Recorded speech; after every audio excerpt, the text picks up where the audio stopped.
Welcome to another episode of our Classroom Today. I'm Alexa. And I'm Callista. In this video, we will show you what it's like to be a member of Boracay Bumshells Dragon Boat rowing team. Did you know that rowing is one of the most team-oriented sports in the world?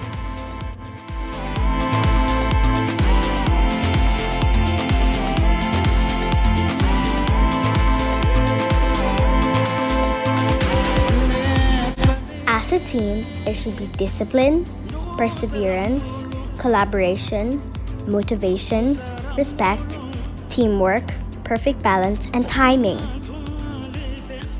We learned that it's not just about how hard you work, but how hard you work together as a team.